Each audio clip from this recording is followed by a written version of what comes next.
রহমানির রহিম। মানুষ মোহাম্মদ সাল্লাল্লাহু আলাইহি সাল্লাম ওয়াজেদ মিয়া। এই গল্পের জ্ঞানমূলক এবং অনুধাবনমূলক প্রশ্নের সাজেশন দেওয়া হবে আজকের ভিডিওটিতে। জ্ঞানমূলক প্রশ্ন 1, তাইফ কোথায় অবস্থিত? উত্তর, সৌদি আরবের দক্ষিণাঞ্চলে তাইফ অবস্থিত। প্রশ্ন নাম্বার 2, পরহিতব্রতী অর্থ কি? পরহিতব্রতী অর্থ পরের উপকারে নিয়োজিত। প্রশ্ন 3, কোথায় সত্য প্রচার করতে যে হযরত মুহাম্মদ সাল্লাল্লাহু আলাইহি সাল্লাম ভীষণ বিপদের সম্মুখীন হয়েছিলেন? তাইফে সত্য প্রচার করতে গিয়ে হযরত মুহাম্মদ সাল্লাল্লাহু আলাইহি সাল্লাম ভীষণ বিপদের সম্মুখীন হয়েছিলেন। প্রশ্ন 4, শেষ পর্যন্ত হযরতের মৃত্যুশয্যার পাশে কে ছিলেন?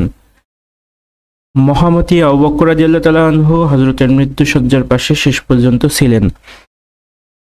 প্রশ্ন 5, মানুষ মুহাম্মদ সাল্লাল্লাহু আলাইহি সাল্লাম প্রবন্ধের স্থিতধী বলা হয়েছে কাকে? মানুষ মুহাম্মদ সাল্লাল্লাহু আলাইহি সাল্লাম প্রবন্ধে স্থিতধী বলা হয়েছে হযরত আবু বকর রাদিয়াল্লাহু তাআলা আনহুকে। 6 নম্বর প্রশ্ন, ছাত্র জীবনে মোহাম্মদ ওয়াজেদ আলী কোন আন্দোলনে যোগ দিয়েছিলেন? উত্তর, ছাত্র জীবনে মোহাম্মদ ওয়াজেদ আলী অসহযোগ আন্দোলনে যোগ দিয়েছিলেন। প্রশ্ন 7, পুলক দীপ্তি অর্থ কি? উত্তর, পুলক দীপ্তি শব্দের অর্থ আন্দোলনের উদ্ভাস। প্রশ্ন 8, হিজরত অর্থ কি? হিজরত অর্থ পরিত্যাগ। 9 নম্বর প্রশ্ন, হুদাইবিয়া কি? হুদাইবিয়া হলো একটি যুদ্ধক্ষেত্র যেখানে বিধর্মীদের সঙ্গে রাসূল সাল্লাল্লাহু আলাইহি সাল্লামের একটি সন্ধিপত্র স্বাক্ষরিত হয়। প্রশ্ন 10, মানুষ মুহাম্মদ সাল্লাল্লাহু আলাইহি সাল্লাম রচনাটি কোন গ্রন্থ থেকে নেওয়া হয়েছে?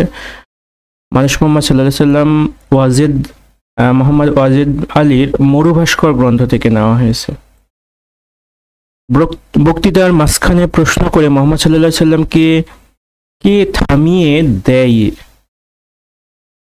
মোহাম্মদ সাল্লাল্লাহু আলাইহি সাল্লামকে থামিয়ে দেয় কে? বক্তৃতার মাঝখানে মোহাম্মদ সাল্লাল্লাহু আলাইহি সাল্লামকে থামিয়ে দেয় একজন অন্ধ ব্যক্তি। 12 নম্বর প্রশ্ন, মানুষের মঙ্গল আনার জন্য পাথরের ঘায়ে কার দাঁত ভেঙেছিল? মানুষের মঙ্গল আনার জন্য পাথরের ঘায়ে মুহাম্মদ সাল্লাল্লাহু আলাইহি সাল্লামের দাঁত ভেঙেছিল। ধী শব্দের অর্থ কি? ধী শব্দের অর্থ হলো বুদ্ধি। 14 নম্বর প্রশ্ন, কারা পরহিতব্রতী দম্পতি? আবু মাহবুদ দম্পতি পরহিতব্রতী। 15 নম্বর প্রশ্ন, পৌত্তলিক শব্দের অর্থ কি? পৌত্তলিক শব্দের অর্থ হলো মূর্তি পূজক। 16 নম্বর প্রশ্ন, ইসলামের দ্বিতীয় খলিফা কে? ইসলামের দ্বিতীয় খলিফা হযরত ওমর রাদিয়াল্লাহু তাআলা আনহু। এই মোট 16টি প্রশ্ন জ্ঞানমূলক প্রশ্ন। এবার অনুধাবনমূলক প্রশ্ন আসা যাক। মুহাম্মদ সাল্লাল্লাহু আলাইহি সাল্লাম বই আর কিছু নন বলতে কি বোঝানো হয়েছে?